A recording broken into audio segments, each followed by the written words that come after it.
Hello, how are we doing out there? Woo! Having fun? What great conversations we've had today. That's so exciting. This one we're talking about dab bars and elevating events, festivals, lounges. I have the title in front of me, I'm so sorry. But anyways, throughout history, also I'm reading off my notes app, not on my phone, ignoring. Social settings like restaurants, lounges, they've always had this like service type feel. And it's been historically known for centuries that this has, been a nice added feature to the human existence, right? So for even longer than that, cannabis has also been a nice added feature to human existence. So now here we are in 2025 and we're starting to see this beautiful intersection between cannabis and service and hospitality. So here we are. And we're going to be talking about how we're hoping to shape the future, what we're already doing, and some ways that we can help expand that farther than ourselves.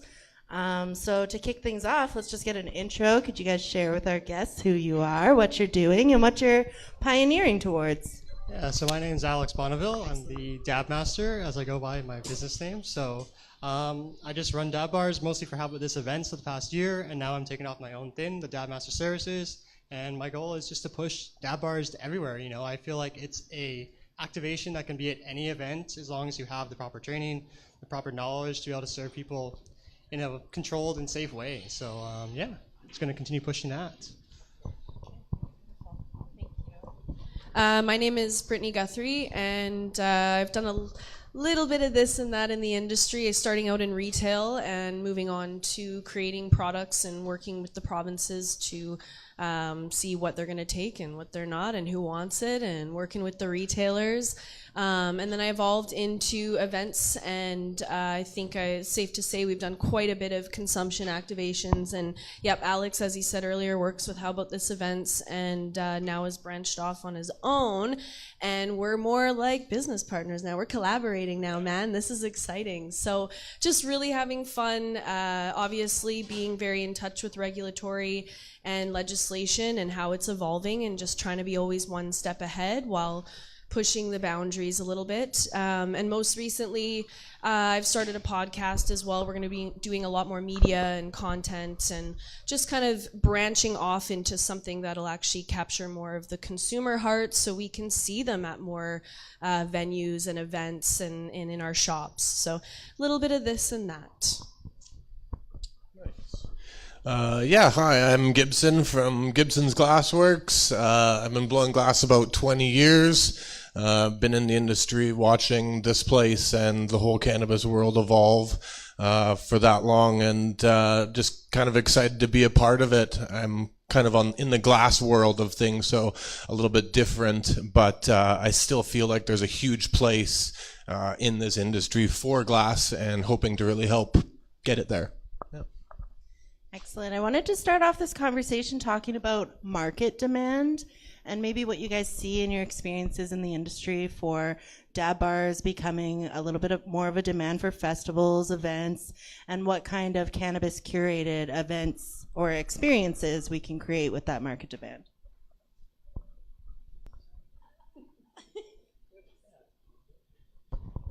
Yeah, so I feel like right now, currently in the space, there isn't like biggest demand for dab bars, but as we push this more and get more people introduced to the dabs, they see that it's such a great experience. It's different than smoking. It's like, say, a sophisticated way to consume cannabis. You can get such profound flavor, you can get such a great experience in general that people often come back and they ask, hey, how can I have this at my event? So I think it's definitely on the rise, but it's going to take a lot of work from people like us on our end to push the boundaries and get this out in the world. Very often when I say part of what I do is dab bars, people still think it's that weird dance move. Like, no lie. It's just, you have to really explain it, and it becomes very complex. And if they're already intimidated by cannabis, they just think a dab bar is not for them. Like, that is for the heady people, that's for the experienced people. And actually we find the most enjoyable experiences we've had with dab bars has been with first timers and consumers, and being able to educate, and hopefully if they get to that point where they're wanting to do it at home or for friends, or they want us to come to their parties and things like that, it just becomes sort of a normal addition to these events, and it's obviously less smoky alternative, which is definitely more appealing. You just got to break through that barrier, and once people see it and they experience it, they realize that it's something that should be normalized at weddings, festivals, parties, anything, birthday parties. We've done it all. Nice. Yeah, I've always been a big vape guy. You know, I've been making pipes for 20 years, and you know, pipes have it's more you're actually smoking and you're inhaling smoke. And then once kind of the water pipe came into things, you know, you're promoting more of the health aspects, a cooler smoke, opposed to more of a dry pipe. And then when vaping came in, now basically we're kind of integrating the glass into the vape. The vape it's 2025. You see most people that are in the cannabis world are vaping nowadays, whether or not it's going to be a Volcano, it's going to be a vape pen, it's going to be a Puffco. These are all vapes, right? And people think we go smoking weed. Smoking weed is one genre of weed. Vaping is a whole new ball. I've always been a vape guy. You know, I hit a Volcano 20 years ago, and you know, it revolutionized weed for me at that point. You know, it was this foreign $1,000 medical German device that this guy had, and was like, I'm gonna blow your mind right now. And then, you know, and then I bought one a couple of years later and was like, you know, kind of on the vape train from the beginning in a sense, but I was a glass blower as well. So, you know, you don't want to be a hypocrite as well, you know, by just vaping or whatever. So it's that integration, and glass, it's kind of like in with the whole cannabis world, is how it's integrating into it. And there are various aspects, whether or not it's the quartz banger, the mustache toker, the big bong that's $1,000, or the small bong that's $50 on the shelf, right? There's all a place for it, and you know, it's just trying to kind of figure that out and how it all fits, right? Fabulous. I love that. I especially love you know, there's so many different parts of this industry, and dabbing is such a scary thing to do when you're new. What do you mean I need a torch, or I need a $400 device? Like what? And so I think like dab bars are so nice, like you said, just to have that barrier of entry, like somebody that, you know, has me, and I know that they're going to educate me on even what temperature to consume this product with. And I think that that's information that isn't as widely known or able to access. So those are fabulous comments there.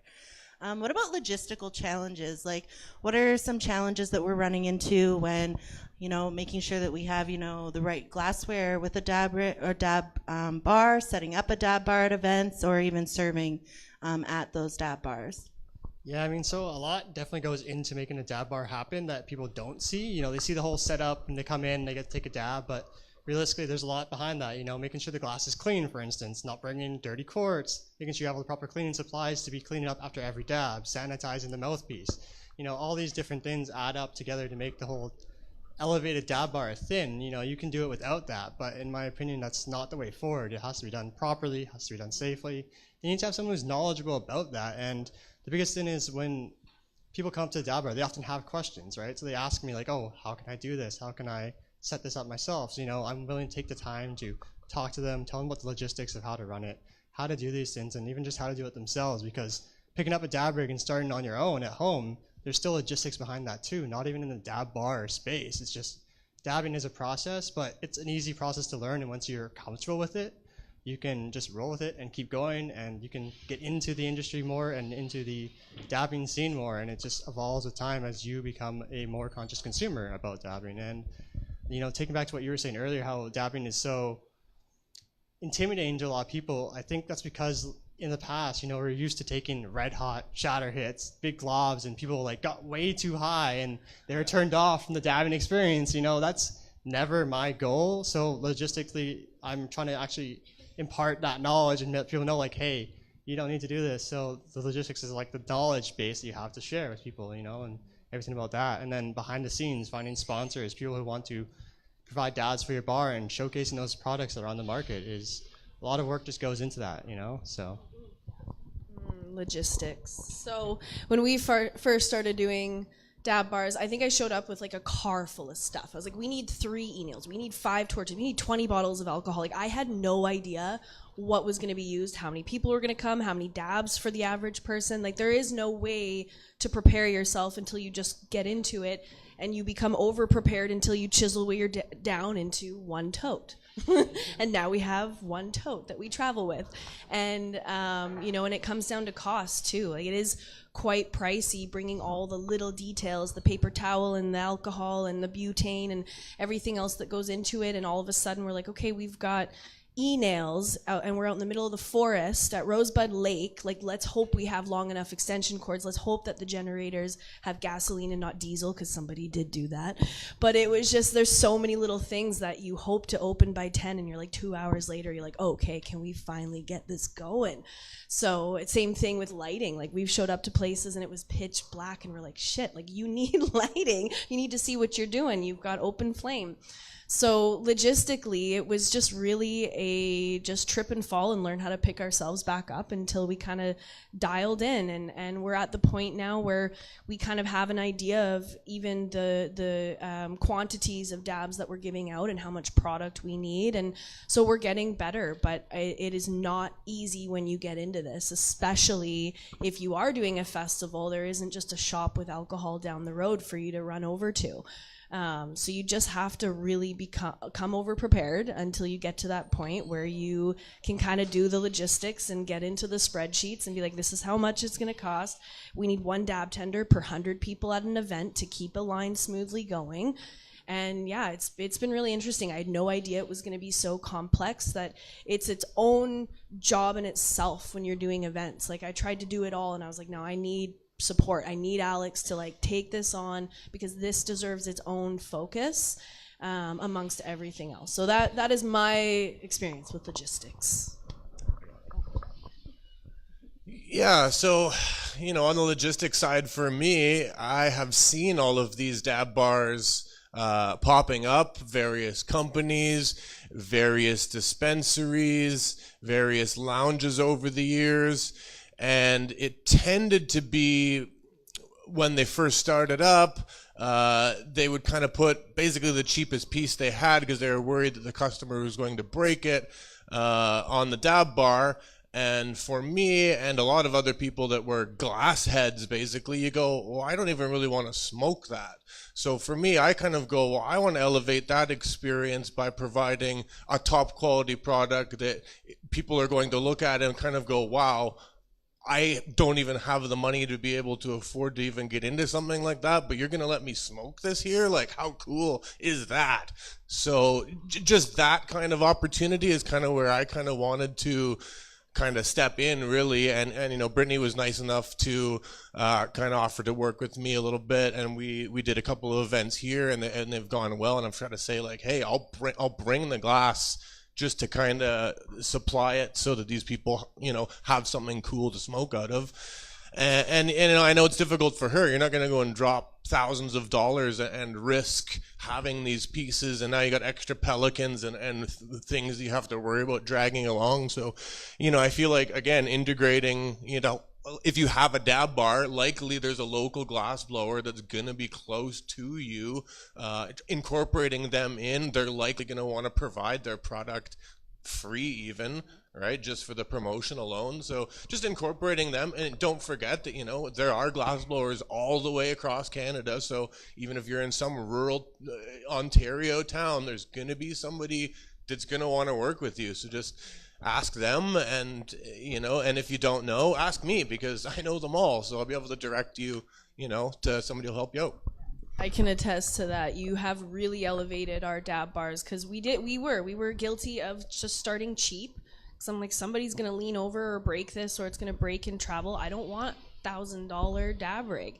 And being able to partner with you changes that. We keep it fresh at the dab bar. There's always new pieces to try, and you guys have And such Alex a knows, loyal he following knows, too. you know, you get somebody who knows how to work the piece, and you know, I feel comfortable with it, and you know, to me, I go, it's not a risk for me, really, right? Sorry to cut you off. Yeah, no, and I really appreciate that too. Like, especially people like Gibson, and I know a lot of glass blowers I'm willing to work with as well, and I showcase them and I try and promote them on the dab bars, right? Because to me, it's like the art of dabbing isn't just serving a dab; it's showing the artwork that goes behind it for these rigs and stuff. And like Gibson said, people come up signs just to look at the glass and they're blown away by it, and then that gets the conversation going for talking about dabbing, and they're like, what is this? What do I do with this? And it's just really cool to be that introduction for them, and that's what my passion is in this industry, is just being that first leap for people to jump into something new, and it's exciting for me and them. So Yeah, there's definitely a dab culture, and there's like a glass culture. Like all these cultures like come together. And when you think about, the legal industry being so new, we have so many consumers that are so new. They might not have been exposed to that culture. So I think when dab bars become the norm, when we have them everywhere, that's going to be something that they're really going to look at what their glass choices are when they're shopping for them. Like, I think that that's something I would invest, in a nice high quality dab set up for myself at home, and versus if I just knew the benefits without, it's beautiful, but there's actual benefits to it. So I think that's like my next thing is, revenue. At the end of the day, these dab bars, eventually we're going to have to think about revenue. And I think that we can be so creative with revenue streams, especially if we are partnering with local glass blowers. So what are some creative revenue streams or ways that you can collaborate with other people in the industry to, benefit everybody in a term of ROI? I mean, I think just, opening yourself up and working with all the brands and just being able to tell them like, hey, we're going to get you to a wider audience. We're going to showcase your products and, get kickback from them, and then also promote them to get them more kickback, So I'm not too familiar yet with the logistics behind the finances and everything, but, as we grow, we're going to learn that, and we're going to be able to discover that, and we're going to be able to find those new revenue streams like you're talking about. And it's just a really exciting front for me to learn, and I'm happy to take it on. But I think Brittany maybe has more information on that one. I got a trick or two. Yeah, when it comes to creating a profit or at least breaking even on these dab bars, like we have done a lot of pro bono stuff, and we will continue to do so. We want to raise money for nonprofits and stuff, and they can do it by a donation or a tip. And please tip your dab tenders. We're going to start normalizing that. But also, when we are doing events, we're getting these partners to donate product, or we're going out and purchasing it. We partner with retailers as well. It's not just the brands, it's retailers too can help us out in that avenue. A lot of retailers have helped donate products. We work with accessory companies, DabX, they all donate units. Like, they all want to see this succeed. So it really is a lot of in-kind trading that helps this along too. So it's not all out of our pocket, which is phenomenal. But the brands also will help put together the events. So the cost finds its way around. When it comes to working with consumers, same thing. We've been hired to organize lots of different parties. We've done, birthdays, we've done conferences, we've done more intimate kind of round table events, we've done orgy parties, we've done it all, okay? Like, we're getting out there. So, but it's really fun, and with the consumers is that we will find the appropriate retailer that is close to their home or venue, partner with them and consult with them to get them a nice lineup of product that they're going to go purchase. We're never purchasing that product for them. We're just there to help kind of consult. And then we can come and at least demonstrate with the glass, and we can help serve, and we educate, and we have that menu created. And there's a starter, which is essentially like going to the brewery and getting a taster of beer. You don't know which one you want, so you're going to get a couple tasters. Like, you can get a buzz off enough tasters. So, but the starter is just enough to get the flavor, but not really knock you on your butt. And if you're brand new, you've never done a dab before, the starter is perfect for you. We want you to almost not be high. Like, we want you to be conscious enough to understand that there is an appropriate way to do this. And then we have small, medium, large, and we kind of move our way up. So, we're just trying to be conscious of how that is out in the world, because obviously we're not ever charging for a dab. Nobody goes up and pays $5 for a dab. We've never done that. So you do have to get a bit creative, but if you have an events company, it comes in handy too. So just get one of those and you're good to go. Yeah, and for me, I guess I wish that I could sell all of the pieces that are on the dab bars all the time, but I know that's not a realistic thing. But I know Alex and I were talking today, and you know, for me to go and help them, I go, hey, there could be a revenue stream for me if I say supplied, you know, your dab bar for every event with these 5 select pieces that I have that did range from $1,500 and $100 piece. And if somebody does fall in love with that, or they go, hey, I'd love to have this set up at home, you know, I feel like that's a way that a revenue stream could be, you know, if you had e-nails for, you know, we're in a head shop with nails for sale here, right? But, you know, if you're out in a forest or whatever, and you have, for example, 2 of said rig, or even the one, you say, hey, you want to take this rig home today? I have an e-nail as well. You take the entire setup home for $400. You know, it is a way to go and do it, and it's a whole different ball game. But you know, for creating revenue streams, you got to be creative in your own business and figure out how to do it. Right? It's tricky. I think this whole industry has to be very creative, and I love that cannabis allows you to be creative for sure. So when it comes to regulatory framework, considering the current landscape in Canada, what changes would you like to see that would help evolve the dab bar scene throughout the country? I mean, I would love to see more consumption spaces allowed and like regulated, because like that's something extremely lacking, and I feel like, you know, thus far they haven't been listening that much, and like they're still iffy about, you see a consumption space and you say you're gonna have dab bars, like they have no clue what a dab bar is. They don't know where to start with it. So running these events and just doing this, you know, we're creating that framework, you know, we're creating that, you know, mold that we can then present and say like, hey, this is how you can do it. This is how you can move forward. It's safe. You know, we can try to make it as safe we can, and we try and push like just being a inviting environment. And, you know, it doesn't have to be, like I said, scary. It doesn't have to be this and that. So we're just going to keep doing that, keep doing what we're doing, and then eventually, you know, go to the government and be like, hey, we need change. We have the framework. This is what we've done. We've been doing this for 2-3 years, whatever. And we're just going to have to make them listen, honestly. Yeah, no, I concur with that completely. I definitely want to be able to charge for a dab, or, you know, ticketed or whatever that is, like beer gardens and stuff, because we do deserve to get paid. We are selling, we're giving away that product, and it just, you know, we're working on a way to kind of track that as well. But at some point, we don't want to have to get so creative and move money around just to try and do this. So it'd be nice to figure out what that looks like. Back in the day, I used to go to Lime Life in Nanaimo, and it was Toonie Tuesdays. $2 dabs. And you'd sit in there, and it was freezing cold because they really wanted to shuffle you along because they know their dabs were so cheap. But I just loved that, and I miss that. You know, like if a bud tender can sell weed and send someone on their way unmonitored, why can't we sell something and be there when they consume it? Like, how is that worse? How is that scarier? So that is definitely the thing I want to push for the most. And I think that, you know, we need the attention of Health Canada and the government, because there needs to be SOPs and standards met, especially with sanitization. You're sharing a mouthpiece with who knows how many people. Like, we did 14-hour dab bar sessions at the Unicorn Festival. That's a lot of cooties. So it's, you know, we just want to make sure that, like, we feel confident that we know what we're doing, but will other people set that standard and keep everybody safe so we're not all sick at the end of these events? So, you know, this is obviously our trial run. Let me know how sick you are at the end of this conference.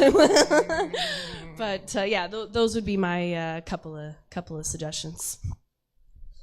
Yeah, you know, touching on just the whole regulation part, basically, you know, for me, you know, I've never been really wanting regulation, but sometimes you do see where it can be beneficial. And with the whole glass world, I kind of see the correlation between music artists and how there's regulation on the amount of Canadian content that must be played on the radio, right? So they have a regulation in place saying, hey, a percentage of your music that you play must be Canadian. So I'm not saying on all these dab bars, but, you know, into these dispensaries or into the framework of it all, there, you know, just the incorporation, you know, but having some sort of the Canadian influence into it, I feel like is just so key, right? It's you know, there's an entire industry that kind of wants to be a part of these dab bars, and most of the people that are making these pieces have got a dab bar at their studio, right? So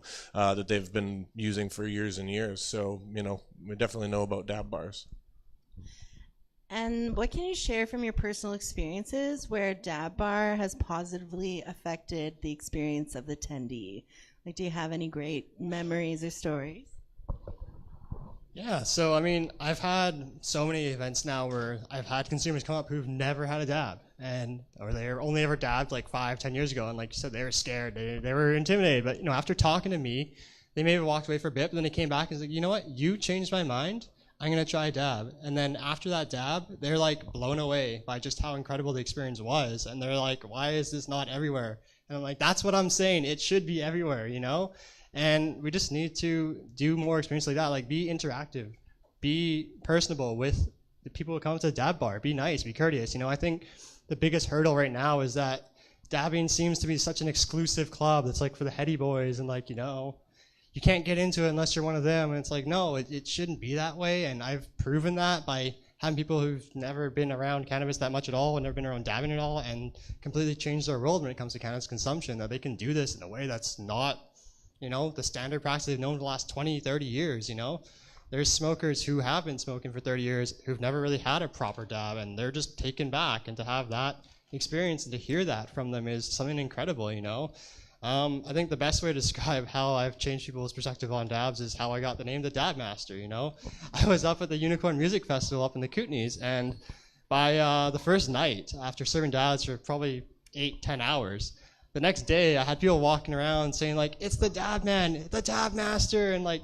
people were just excited to see me, like, because I provided such a nice experience for them that night. I really elevated the festival for them, if they're feeling like they need a little more energy, I give them this dab that's like, this worked for you earlier, have this, you can go dance your night away, and they love that. And sometimes they just want to chill out. It's like, I've been dancing all night, what can you help me with? And like, oh, well, you need to chill out, sounds good, I got you. And like just curating the experience for the individual who comes at the bar, knowing them, building this relationship with them.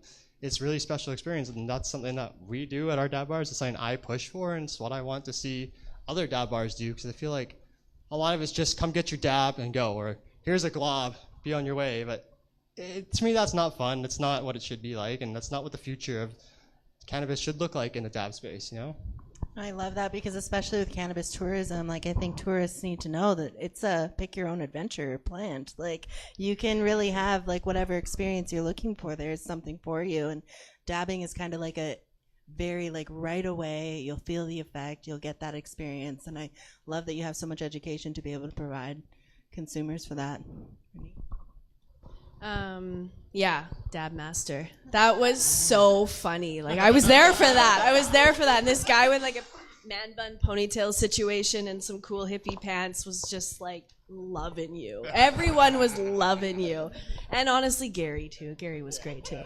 He was, yeah, with the dab bus, and yeah, he's a funny guy. So I've really made some amazing relationships with people that have dab tended for me, and like a year and a half ago, 2 years ago, like I was not doing dabs. I was occasionally doing one at the Bar and Beyond Dab Bar, but I was not a dab person. I knew nothing.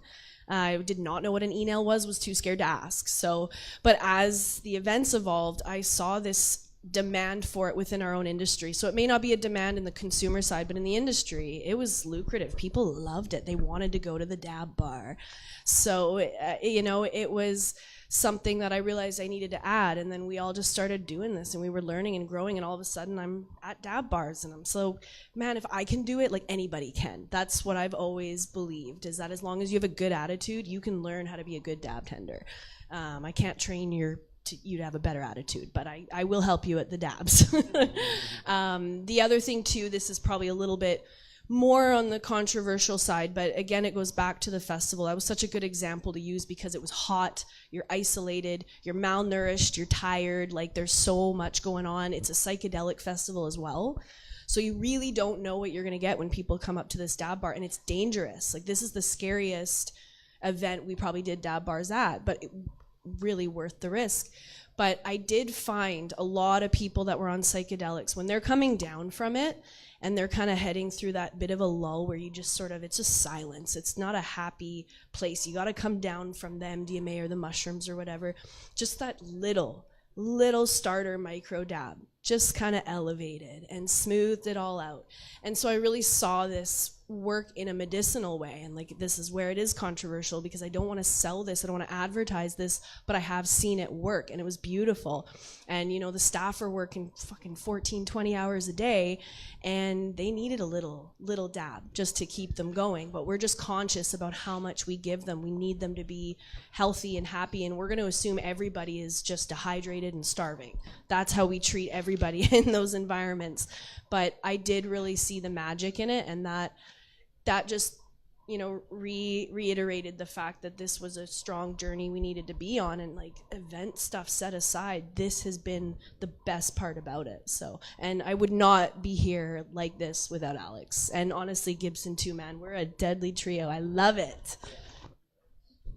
Yeah, kind of going back to where, for me, I saw, a dab bar with kind of more basic pieces on it. And I hear you. There's a place for having more basic pieces, which, again, Canadian glassblowers are able to provide. But I also saw on dab bars, when you go and put literally the fanciest pieces anybody's ever seen or got to smoke, that's a whole new experience for people as well. And I've been standing in the dab bar, and you get to see, people don't know who I am, and I'm just watching them hit this piece and interact with this piece that I made, and I get to see them be like, whoa, oh my god, whoa, what even is going on here? And I get to watch that and be like, oh yeah, that's that's cool for me, right? That's kind of like why I do it in a lot of ways, right? So yeah, it's just nice to be able to have the opportunity to do that for people. And I've seen it time and time again where people are just afraid to touch the piece, even because they're like, I'm gonna break it. And that again comes down to me is providing a piece on the dab bar, because I've seen a lot of these dab bars and chatted with Alex, and he's gone like, this is the type of piece that I like at a dab bar, because I don't have to hold it, it's not gonna tip over, it sits at a right angle, the mouthpiece is perfect, people don't have to pick it up. So a bong is a bong and is a bong, but there's a lot of things that come into having a perfect dab bar piece that's actually going to work well, function, not splash in your mouth, not be at an awkward angle for the person, so all of these things kind of come into play as well, right? So when you're thinking about staffing or like creating this experience, this environment, how do you find the people? Like, we have an awesome trio here. How did you find each other? That's a good question. I think originally we had met at like book club or something, and we just started talking, and I came out to see one of our venues one day, and from there just kind of cascaded into what it's been now. I just somehow became the lead dab tender. I think I started on the flower bar or something at our first event, and then I've always had a passion for dabs, and she realized that, so got me on the dab bar. And then, like I say, it's just taken off from there, and I've become the main person who trains all of our staff who run our dab bars. And finding those people is just like Brittany said earlier, finding people with a good personality. If you're not personable, if you're not willing to take the time to be a nice person behind a dab bar, then I'm sorry, we don't really want you. Because we want to train people who are like that already. You can't like train someone to be nice and be good customer service behind the bar. You can't train hospitality. It's something that you have. People are meant for the service industry, and those people stand out. You can tell that, and you can approach them and be like, hey, would you like to do this? Would you like to join the team, serve some dabs? And then the training's easy enough. They start out, they're a little unsure, maybe they don't know about the concentrates, they don't know about the proper temperatures to set everything to, they don't know how to stir the dab rig right with the auto spinner. But it's something we can train, and it's something you learn. It's okay to make mistakes, and that's why I tell everyone on the team, like, hey, you're gonna make mistakes, you're gonna be intimidated on your first bar, but I'm there, our team's there, we're there to support each other, and we're there to build each other up. And so it doesn't really matter as long as you have a good attitude. You're welcome to the team, and we'll train you up, and we'll show you how to do it. And I'm going to start doing my own workshops to teach everybody how to dab. And you don't have to be working with us to learn that, and then you can take off and do that yourself, or just have the knowledge. It's something that's good to know, especially if you're working in a store, working in industry. I tell people, hey, you can do this with this product, because I feel like a lot of people come to the stores and they have no idea what to do with a product that's a concentrate. So if the bud tenders themselves are trained in the art of dabbing, they can explain that, and they can get them started on like a device and get them in the door, get them out the door with that product. And I think that's just the best way to go about it. Yeah, well said. You took all my ideas, thanks. Where'd you learn that from, eh? been around long enough for that. Yeah. No, I think we've been pretty lucky. We've had some really skilled dab tenders, but at the end of the day, it's also important that there is some sort of unison with all of us, right? If there's a customer that comes to a Dab Master bar, the How About This Events Dab bar, like there's an expectation now, and we need to, all of us collectively, perform that way. And we all have those standard operating procedures, but we also have a certain level of etiquette, and we have the menus, and we all abide by that. If somebody's just going to go off the trail and go crazy, like, it's just not a right fit, not at least for us. There are events and gatherings that do want big heady style dabs, but we don't want that reputation. Exactly. It's fun, don't get me wrong, but we're trying to focus on the consumers, and we've really appreciated all of you guys being our guinea pigs this last year.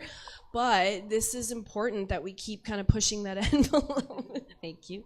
And we keep pushing that envelope and exploring and kind of taking a little bit of that risk, but very, very carefully. Like, this has been a slow burn. Every time we do a dab bar, we tweak something slightly. We try new things. We try new products. The coolest thing actually is being able to have 10 different products at the menu and just let the consumers pick what they want, and getting those types of analytics. They have not been bought. They don't have a hoodie yet. You know what I mean? Like, they're literally going based off a name or a smell. And if they resonate with that, it's super interesting. And we're able to tell those brands that we have, you know, where they kind of sit when it comes to consumers' interactions with this as a regular menu, like it would be a brewery. So it would surprise you, the results sometimes, I think. But yeah, just good peeps. Yeah, I think I just messaged you on Instagram. Basically, I saw you were doing an event, and I was just like, yo, you need some sweet pieces for your dab bar, basically, is I think kind of how it went down. And then she was like, yeah, well, I got this event coming up. I think it was even here was the first one. And she's like, come down, let's try it out. And, to see how it went. And I think I just, I came down, we tried it out, and, we vibed well. It was a good fit, we thought, and I was happy with, I don't even think it was like a bumping event. I don't even remember what it was, but it wasn't like it was super busy, but we all had a good time.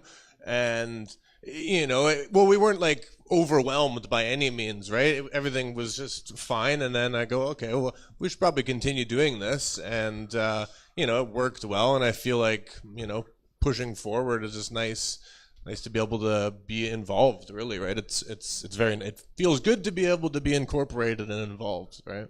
Yeah.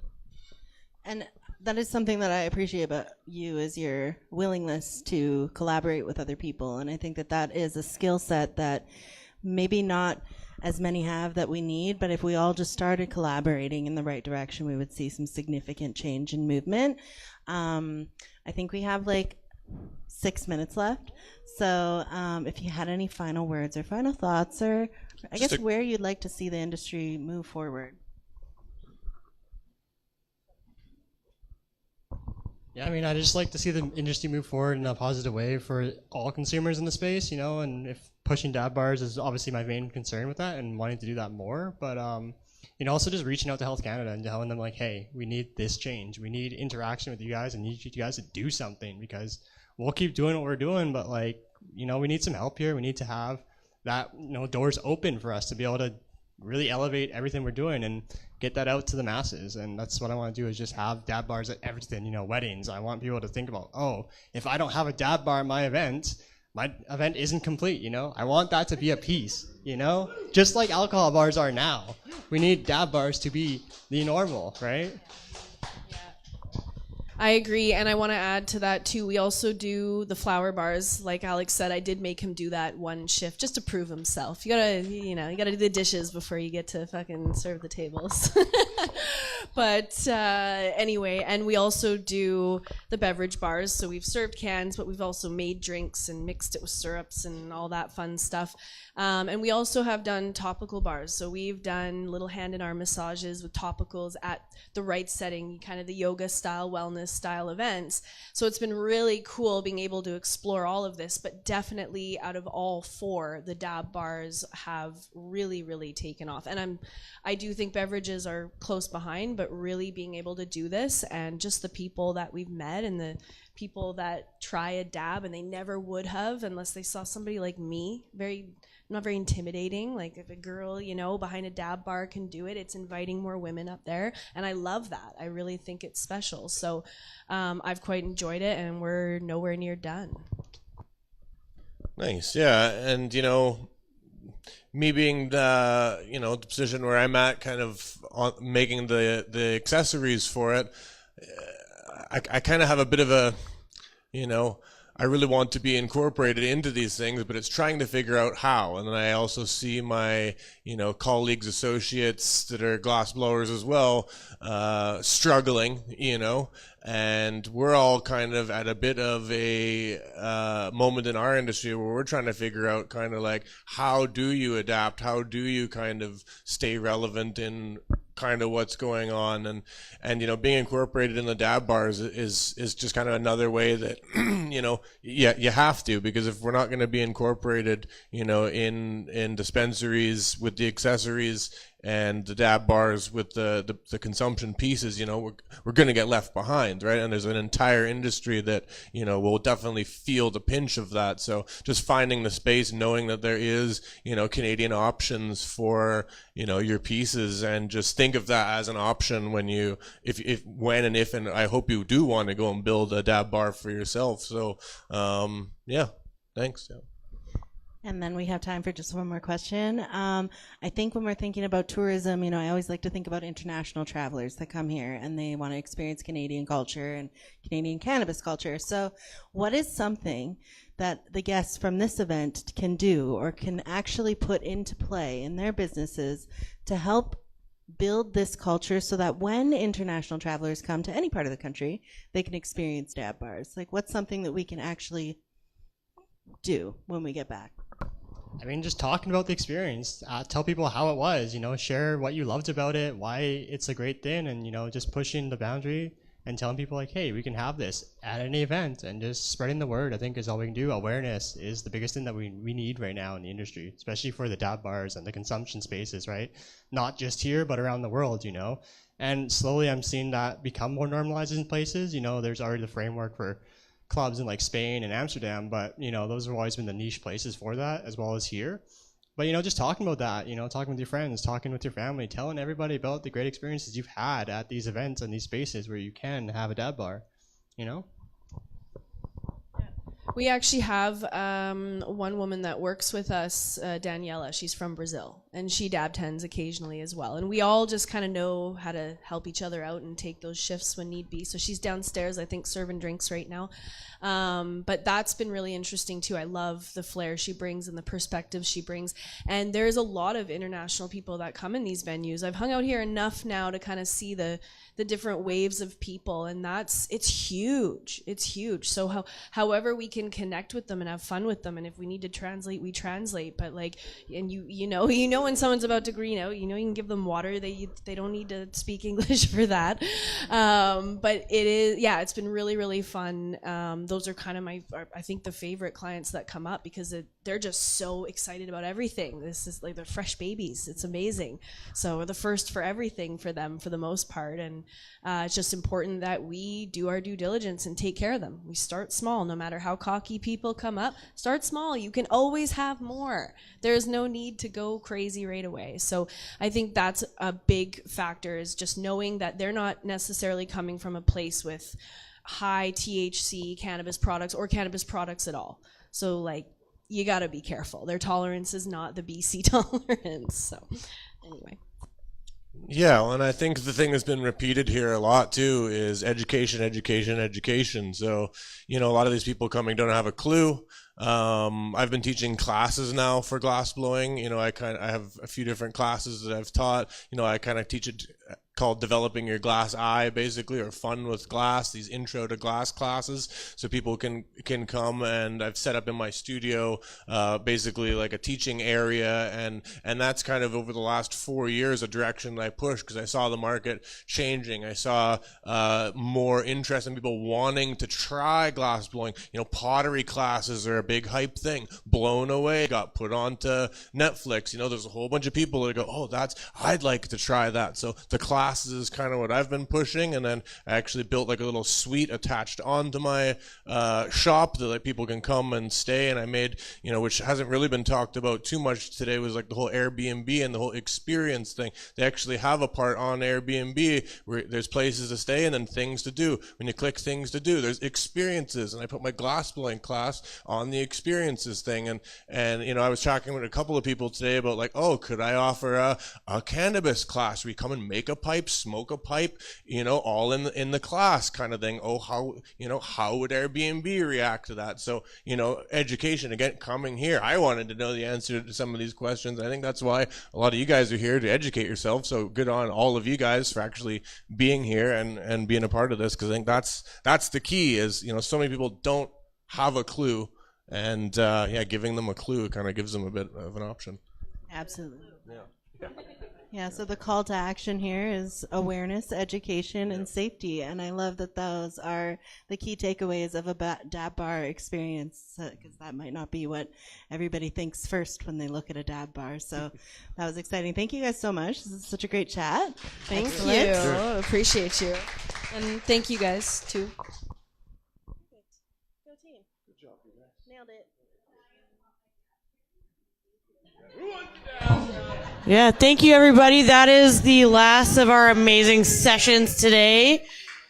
Feel free to hang out, smoke some dabs, chill. We do have a VIP after party at 7. There's some handcrafted Jamaican patties coming for you all. We also do have a liquor license for the night. We do have some free drinks for everyone. I think y'all got a blue ticket if you didn't come see me. And there's also a DJ. So yeah, come hang out if you wish. And otherwise, thank you so much for coming. It's been great. Thank you, guys.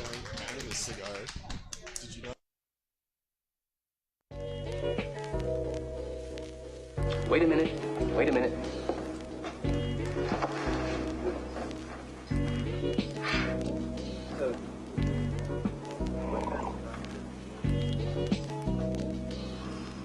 You know, this is, excuse me, a damn fine cup of coffee.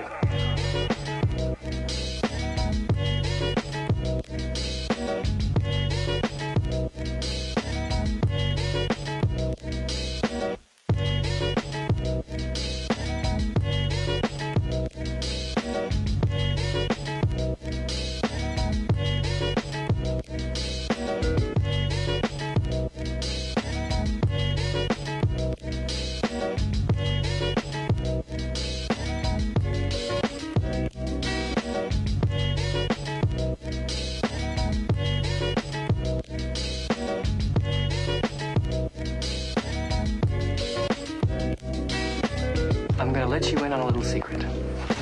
Every day, once a day, give yourself a present. Don't plan it, don't wait for it, just let it happen. It could be a new shirt at the men's store, a cat nap in your office chair, or